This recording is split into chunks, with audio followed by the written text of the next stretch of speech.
नमस्कार, आप देख रहे हैं आवाज़ इंडिया न्यूज़। राष्ट्रीय स्वयंसेवक संघ के प्रमुख मोहन भागवत ने कहा है कि भारत ने कई शताब्दियों तक उत्पीड़न का सामना किया और भारत की सच्ची स्वतंत्रता उस दिन हुई जिस दिन राम मंदिर की प्राण प्रतिष्ठा हुई थी। भागवत ने इंदौर के कार्यक्रम के दौरान ये भी कहा कि भारत को पहले ही स्वतंत्रता मिल चुकी थी, लेकिन इसकी स्थापना नहीं हुई थी।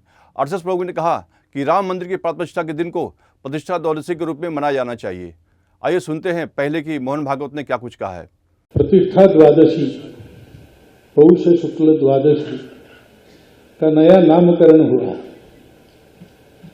पहले कहते थे वैकुंठ एकादशी, वैकुंठ द्वादशी, अब उसको प्रतिष्ठा द्वादशी कहना है। क्योंकि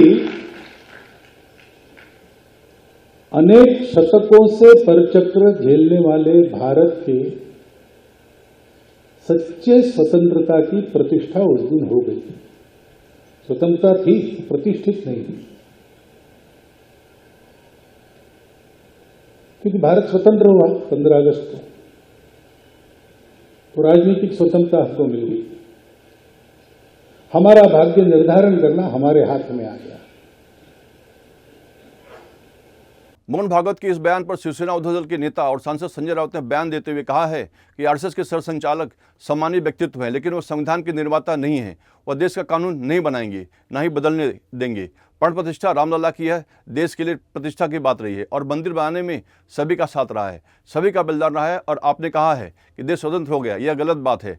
रामलला इस देश में हजारों लाखों साल से हैं और रामलला के दिन पहले भी हमने आंदोलन किए हैं और करते रहेंगे, लेकिन आप रामलला के नाम पर राजनीति मत करिए, तभी देश सही मायने में स्वतंत्र होगा। ठीक है, आरएसएस के सरसंघ चालक ये एक सम्मानीय व्यक्ति है जरूर, लेकिन वो संविधान के निर्माता नहीं है। ये देश के कानून नहीं बनाएंगे और न कानून वो बदलेंगे।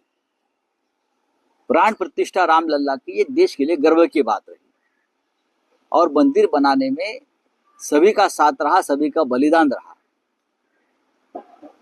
आपने कहा है भागवत साहब ने कि देश स्वतंत्र हो गया उस दिन, ये गलत बात है। रामलला इस देश में हजारों लाखों साल से है और रामलला के लिए पहले भी आंदोलन हमने किए हैं और करते रहेंगे,